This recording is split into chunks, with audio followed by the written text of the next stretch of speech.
Ada kejadian yang tak biasa pada sidang lanjutan gugatan terhadap ijazah Presiden Jokowi yang diduga palsu di Pengadilan Negeri Jakarta Pusat, Senin tanggal 6 November tahun 2023. Pasalnya, debat antara kuasa hukum penggugat dengan majelis hakim, membuat majelis hakim meninggalkan ruang sidang. Padahal, kuasa hukum penggugat hanya meminta agar majelis hakim menyelesaikan terlebih dahulu masalah administrasi kuasa tergugat dan tidak melompat ke mediasi. Sebab, kuasa Presiden Jokowi sebagai tergugat satu tak juga dapat menunjukkan surat kuasa dari sang presiden sebagaimana pada sidang perdana dan kedua. Apakah para hakim itu melanggar etika hakim dan dapat dikenai sanksi? Yuk simak perbincangan kami dengan salah satu penggugat ijazah Presiden Jokowi yang juga seorang pemerhati politik dan kebangsaan. Namanya Bapak Rizal Fadilah. Assalamualaikum warahmatullahi wabarakatuh. Waalaikumsalam warahmatullahi wabarakatuh. Apa kabar teman-teman? Saat ini saya sedang bersama Bapak Rizal Fadilah. Apa kabar Pak? Alhamdulillah, gimana sebaliknya? Oh, saya alhamdulillah baik Pak. Yang penting sehat. Itu amin. Iya. Rahmat. Beliau ini seorang pemerhati politik dan kebangsaan. Dan termasuk salah satu prinsipal ya Pak ya, Prinsipal dalam gugatan terhadap ijazah Pak Jokowi yang diduga palsu, yang sidang lanjutannya itu kemarin berlangsung di Pengadilan Jakarta Pusat pada hari Senin tanggal 6 November 2023. Itu sidangnya sudah masuk apa Pak waktu itu Pak? Masih tahap pemeriksaan identitas. Identitas ya? Oh iya, terakhir tadinya. Setelah itu masuk ke mediasi, itu agenda awal, tapi berubah oleh kondisi yang ada. Jadi kemarin itu verifikasi yang dokumen-dokumen itu selesai semua ya? Itulah yang menimbulkan masalah. Oh, kenapa gitu. Pak? Ya itu kembali lagi ke seperti sidang kedua. Oh, yang pertama juga ya? Yang pertama juga terutama ini soal identitasnya kuasa hukumnya Pak Jokowi. Iya, iya.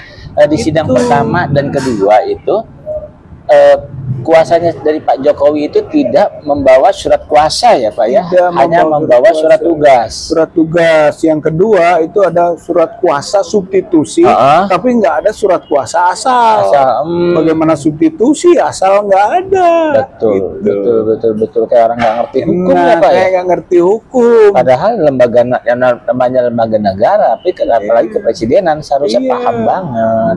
Itu kan azas hukum acara perdata. Betul. Ya kan? Jadi dia harus ngerti dong, gitu. Dan yang ketiga diulangi lagi. Kayak sidang pertama, sidang kedua, ketiga sama aja. Sama saja. Jadinya dia seperti menugaskan ke Mensesnek. Mensesnek baru memberi mandat ke tanda kutip kuasa hukum, karena nggak absah kan kuasa hukum seperti itu. Dalam perdata menurut HIR pasal 217 gitu ya, itu kuasa hukumnya kuasa khusus. Jadi ada surat kuasa khusus dari prinsipal Jokowi, prinsipalnya kepada kuasa hukum dengan surat kuasa khusus clear. Begitu saja. Ini enggak ke Kejaksaan Agung dulu, terus ke Mensesnek dulu, Mensesnek baru memberi tugas atau mandat kepada yang mewakilinya. Kayak seperti sengaja melecehkan peradilan ya? Itulah, jadi kita sampai kemarin tuh kalau begini terus keluar lagi dong. Kemarin aja begini diusir. Ya, waktu sidang kedua ya. Kedua kan diusir karena tidak memenuhi syarat keabsahan sebagai seorang kuasa, pemegang kuasa. Sekarang sama, maka kita desakan hakim untuk mengusir. Hakim enggak, condongnya untuk menerima. Padahal nggak boleh ya? Nggak boleh, jadi itu masalah hukum acara perdata, gitu kan. Jadi nggak boleh instansi negara, gitu kan, seolah-olah menjadi lembaga yang berwenang untuk memberi tugas A, B.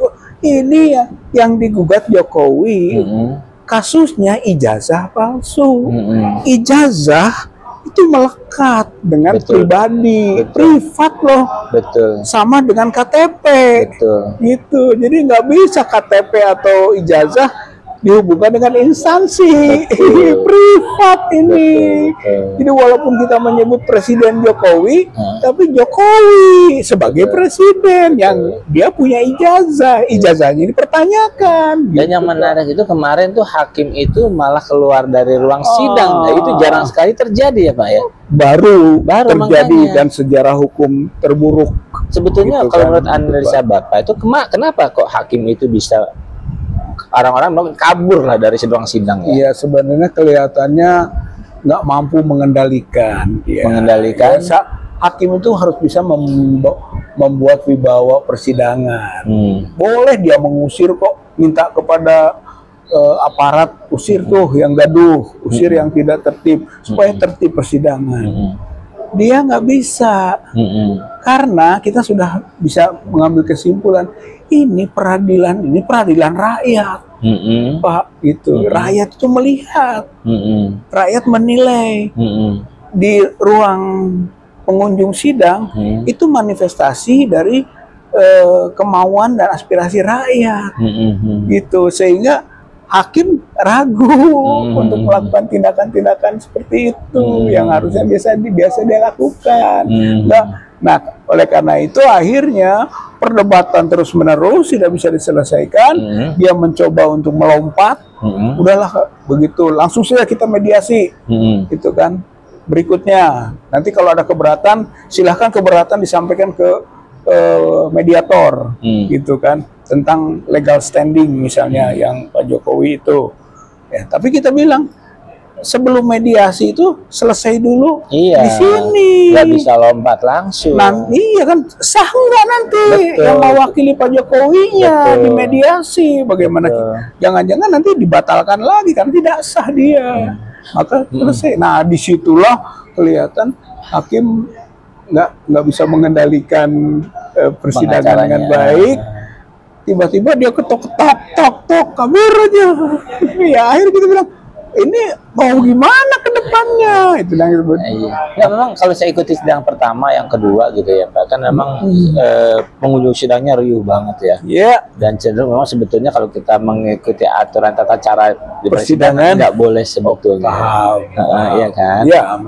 Cuman itu gambaran dari begitu besarnya perhatian soal masalah yang sensitif, ijazah palsu ini. Jadi itu dasarnya gitu kan.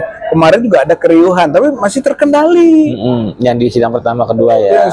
Yang ketiga juga masih terkendali sebetulnya, gitu kan. Hanya karena semakin tajam dan hakim seperti mau melompat, gitu kan. Ya pengunjung juga memberi reaksi, gitu. Akibatnya apa? Nggak bisa lagi hakim. Akhirnya tiba-tiba dia seperti frustrasi, gitu. Top, nggak boleh. Itu sebetulnya malah juga mengganggu kewibawaan persidangan. Pak Rijal, terkait dengan tindakan hakim yang meninggalkan ruang sidang, apa itu bisa dianggap melanggar etika hakim atau gimana sih? Ya jelas melanggar etika hakim. Kalau pelanggaran etika biasa ada sanksi kan, sanksi administrasi. Bisa saja nanti dia ditegur, bisa juga dia diberhentikan, bisa juga dia dipindahkan, gitu Pak. Bisa tergantung atasan, gitu kan. Bisa ketua pengadilan melihat dia telah melakukan pelanggaran etik, nggak boleh kok hakim ketuk palu pergi gitu, nggak boleh, gitu kan. Jadi sanksi administrasi. Bisa saja dia nanti dipindahkan ke Papua, Pak. Bisa. Sanksi itu namanya kan. Tapi dari sisi pidana juga bisa. Iya, karena itu masuk kategorinya nanti contempt of court, penistaan terhadap peradilan. Jadi bukan hanya pengunjung saja yang bisa, atau kuasa hukum gitu yang melakukan perlawanan, disebut kekacauan, kegaduhan, gitu kan, contempt of court. Hakim juga yang mengganggu persidangan dan merusak wibawa, kehormatan dari peradilan, melakukan contempt of court juga. Nah, di situ kena dalam HIR. Kalau melakukan contempt of court itu bisa dipidana, gitu Pak. Pak, mungkin nggak, karena kan mama yang disidangkan ini kasus ijazah seorang presiden, dan ini kan kasus besar. sehingga hakim-hakim itu mungkin mengalami tekanan, mungkin enggak ya, sehingga akhirnya bertindak seperti itu. Sangat mungkin, Pak. Oke. Sangat mungkin, karena ini proses hukum yang berhubungan dengan penguasa. Jadi ada unsur kekuasaan di situ, ada kepentingan kekuasaan yang sangat terbuka gitu ke peluang untuk itunya. Bisa saja gitu kan. Kan sekarang susah kita menyebut bahwa asas trias politika itu berlaku secara ketat. Ya kan, eksekutif tidak bisa mengintervensi yudikatif. Kata siapa? Buktinya MK. Bukti Kan yang sangat begitu. nyata, Itu ya. bukti, karena peradilan itu ada di bawah Mahkamah Agung, ada di bawah Mahkamah Konstitusi, ada dua sebetulnya, gitu kan. Mahkamah Konstitusi secara spesifik tuh, gitu. Itu tidak boleh intervensi, tapi prakteknya toh bisa diintervensi, gitu. Ketika sekarang rezim Jokowi ini rezim menjadikan hukum sebagai alat kepanjangan tangan politik. Iya, Jadi kelihatan. panglimanya bukan hukum. Negara kita negara hukum, tapi panglima bukan hukum. Panglimanya politik. Hukum diperalat. Hukum untuk kepentingan politik. Ini yang terjadi dalam rezim ini. Maka bukan hal tidak mungkin hakim mendapat tekanan politik untuk kasus yang menimpa Presiden Jokowi. Gitu. Padahal kan sebetulnya ini penyelesaiannya gampang ya. Sangat gampang, Iya. Pak Rohman. Tinggal Pak Jokowi gitu kan, mau datang mau di publik dia beri keterangan pers gitu kan, Atau melalui Zoom ya. melalui Zoom banyak media Pak. medianya. Yang penting dia tunjukkan nih rakyatku ijazah asli saya beda dengan yang beredar fotokopian. Ini loh gitu. Kalau nggak percaya silakan uji forensik, macam-macam lah tantangan. Betul. Selesai. Betul. Tapi kalau kita lihat dari foto yang beredar ya, fotokopi yang beredar, antara wajah Pak Jokowi dengan foto yang di situ Sangat jauh dari foto. Bahkan saya sudah dapat informasi dari tulisan, juga ada hal yang dari register, gitu kan.